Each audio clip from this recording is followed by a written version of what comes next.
Hello student, for class 12 कल आपको ये रिवीजन करवा रहे थे आ गर्ल विथ अ बास्केट और ये पढ़ाया था हमने ओवर ड्रेप बॉल।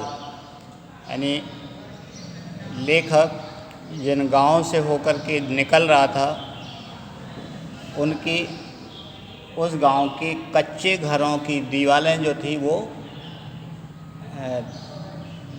उन दिनों कद्दुओं की बेलों से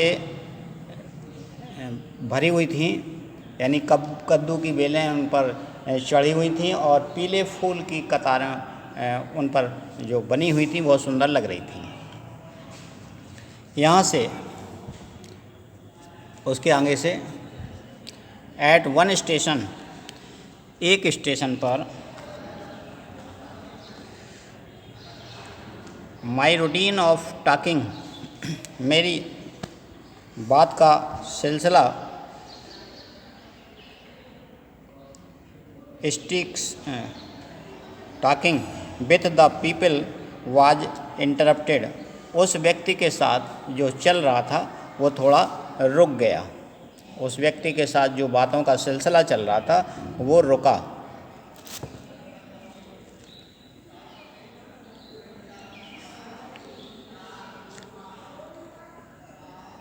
एज सुन एज आई, कैसे रुक गया, क्यों रुक गया? एज सुन एज आई एलाइटेड, लेखक कहता है कि जैसे ही मैं उतरा, क्योंकि उसकी आदत थी कि वह प्रत्येक स्टेशन पर उतर करके डिब्बे से थोड़ा टहलता था, घूमता था। तो जैसे ही वो अब की बार उतरा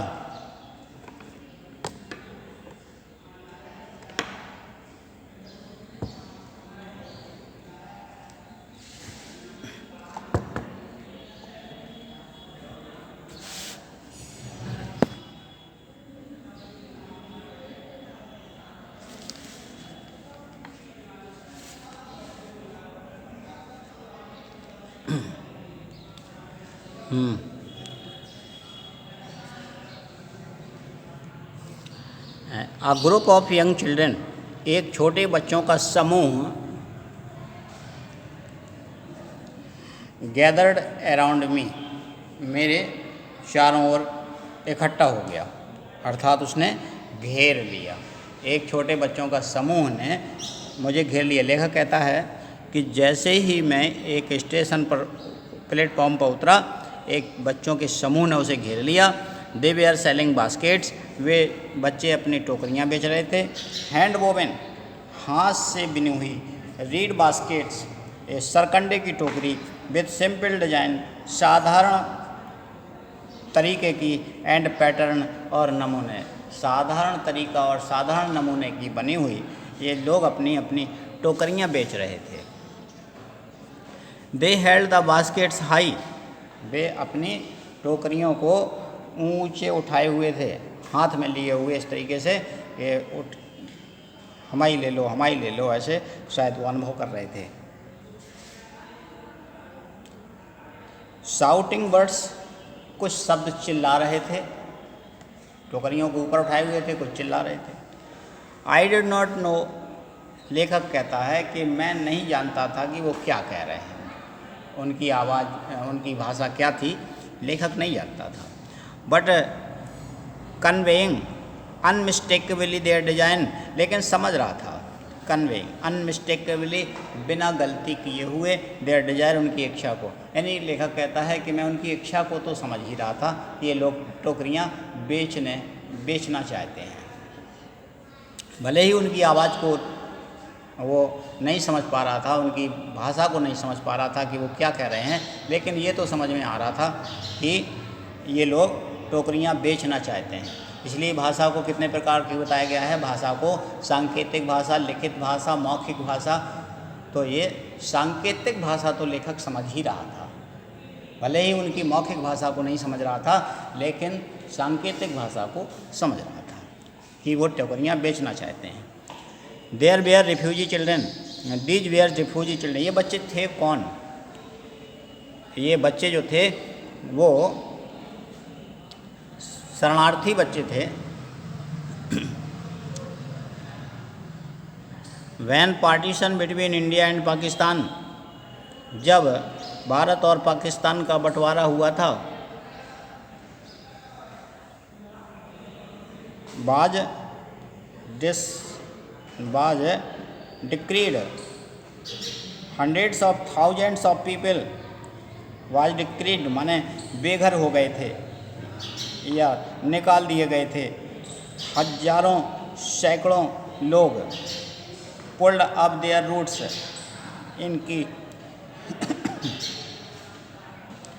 इनके रास्ते बदल गए थे, हजारों सैकड़ों लोगों के रास्ते बदल गए थे। एंड चेंज्ड देयर रेसिडेंस, और इनके घर बदल गए थे। कहने का मतलब ये था कि जब हिंदुस्तान और पाकिस्तान का बंटवारा हुआ तो हजारों लोग वहाँ से पाकिस्तान से छोड़ करके हिंदुस्तान आए, और इस प्रकार उनके घर बार बदले और रास्ते बदले। 9 मिलियन पीपल लेफ्ट पाकिस्तान, कितने लोगों ने पाकिस्तान छोड़ा उस समय? 9 million. 1 million equal to 10 lakh होता है, याद रहे। तो 9 मिलियन मीन्स 90 लाख, अर्थात 90 लाख लोगों ने पाकिस्तान छोड़ा और भारत आए। And came to India, Bharat आ गए। Driven by the fear of religious fanaticism. ये क्यों, एक क्वेश्चन उठता है, क्यों छोड़ा इन लोगों ने? वहीं रुक जाते, लेकिन इसलिए छोड़ा by the fear of religious fanaticism, धार्मिक उन्माद के भय से। धार्मिक उन्माद, ये उन्माद क्या है? धार्मिक उन्माद। वहाँ पर जो पाकिस्तान में थे वो ये चाहते थे कि जो यहाँ रहेगा वो मुस्लिम बन करके ही रहेगा, इसलिए धर्म परिवर्तन के भय से ये लोगों ने, 90 लाख लोगों ने ये भारत छोड़ा, पाकिस्तान छोड़ा और भारत आ गए। They were poor people to start with, ये लोग गरीब लोग थे जब वहाँ से चले। They were poor as they began their long trek, और इतने लंबे रास्ते पर, पाकिस्तान से यहाँ तक के रास्ते पर, जो कि 1500 लगभग किलोमीटर दूर है, उतने लंबे रास्ते पर जब वो चले तो वो पहले से ही गरीब थे और गरीब हो गए। कैसे हो गए गरीब? For all they could carry, जो कुछ भी वहाँ से वो ला सकते थे, थोड़ा बहुत सामान, was a bit of food, उसमें भोजन, एंड फ्यू बिलोंगिंग, थोड़ी बहुत की जो चीज़ें थीं वो जो ला रहे थे, they soon they were out of food, उनका रास्ते में भोजन ही समाप्त हो गया, क्योंकि कोई गाड़ी तो थी नहीं जिस पर बैठ कर के वो आते, पैदल ही चल रहे थे, और पैदल तो महीनों सालों का रास्ता था। जो कुछ भोजन लाए थे वो समाप्त हो गया, जो पैसा ऐसा था वो भी समाप्त हो गया, इसलिए और गरीब हो गए।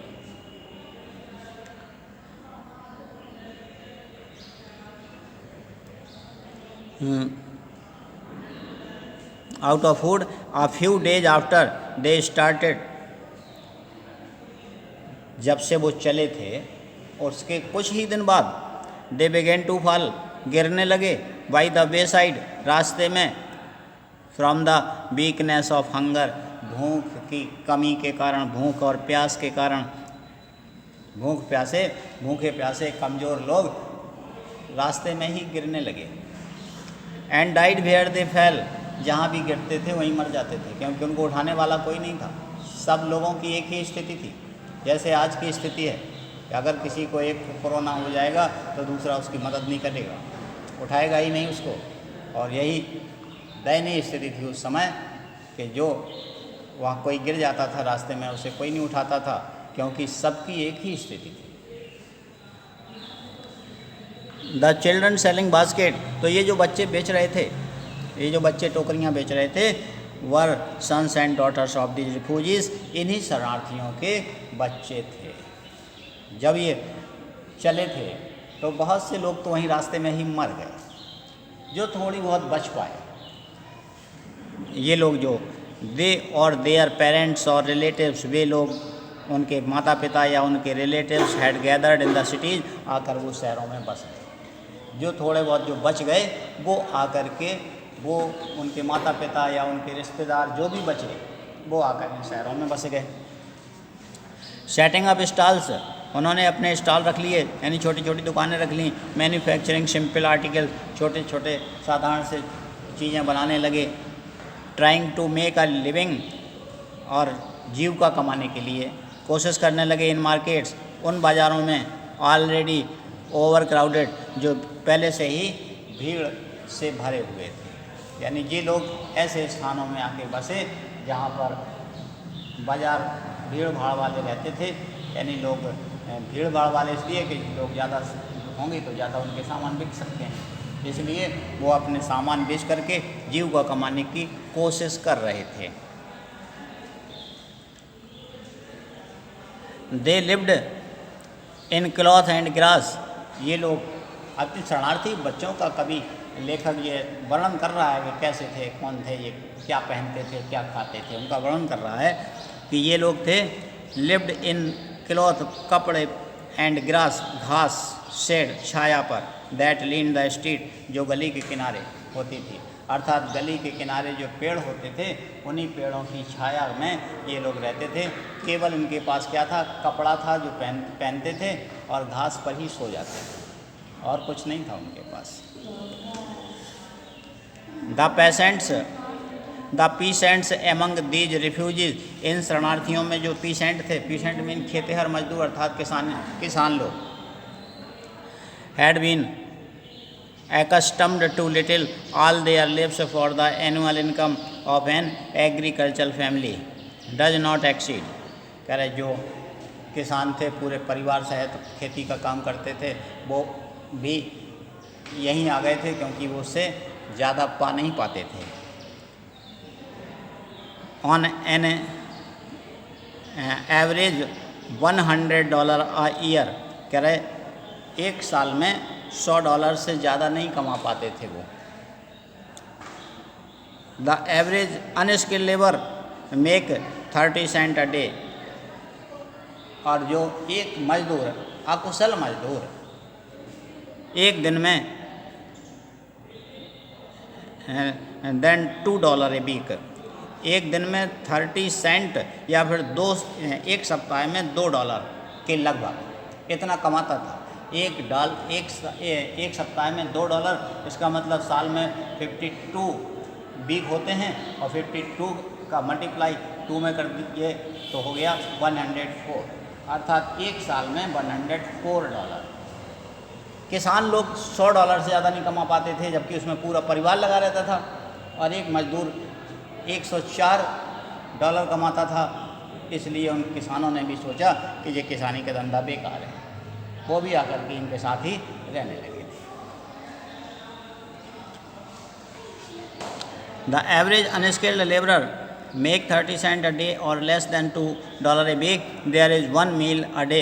उनकी खुराक में क्या था, एक दिन की उनकी खुराक, ऑन ऑनियन, एक प्याज, अ पीस ऑफ ब्रेड, एक टुकड़ा रोटी का, ए बॉल ऑफ पल्स, एक कटोरी दाल, विथ मिल्क, थोड़ा दूध, perhaps a bit of goat cheese, एक आध टुकड़ा गॉट चीज़, नो टी, ना कोई चाय, no coffee, no fat, no sweet, no meat, ये इनकी खुराक थी। $100 a year is not $2 a week, अरे एक सप्ताह है, एक साल में $100, ये एक सप्ताह के $2 के बराबर भी नहीं थे। Yet even that small amount is hard to earn, और फिर भी छोटी इनकम और परिश्रम ज़्यादा, छोटी इनकम में परिश्रम ज़्यादा करना पड़ता था। वाई सेलिंग बास्केट्स, इस टोकरी बेचने की अपेक्षा, to people too poor to buy them, that no doubt is the reason, यही कारण था। These little children descended on me like locust, कि ये छोटे बच्चे जो थे मेरे ऊपर टिड्डी के दल की तरह टूट पड़े। आई एन अमेरिकन, मैं एक अमेरिकन था, was doubtless the most prompting market they had seen, उन लोगों ने मुझे एक अच्छा बाज़ार समझा था, तो वो समझ रहे थे कि मैं एक अमेरिकन हूँ, और निश्चित रूप से ये धनी व्यक्ति है और ये हमारी चीज़ों को खरीदेगा, इसलिए वो मेरे ऊपर एक टिड्डी के दल की तरह टूट पड़े थे। ये इतना आज पढ़ाया, इसके आगे फिर कल पढ़ेंगे। देखिए ये आपका रिवीजन हो रहा है। कुछ बच्चों को ये शिकायत थी कि सर ये फिर से पढ़ा दीजिए या मेरा छूट गया है, उन्होंने पढ़ नहीं पाया है, उनको वीडियो नहीं मिल रहे हैं, तो ये दोबारा इसीलिए मैं पढ़ा रहा हूँ। आप लोग इनका रिवीजन करें और जिनका छूट गया हो वो अपना नोट कर लें अच्छी तरीके से, क्योंकि ये लेसन बहुत ही इम्पोर्टेंट है। आप पढ़िए और याद करिए। थैंक यू, जय हिंद।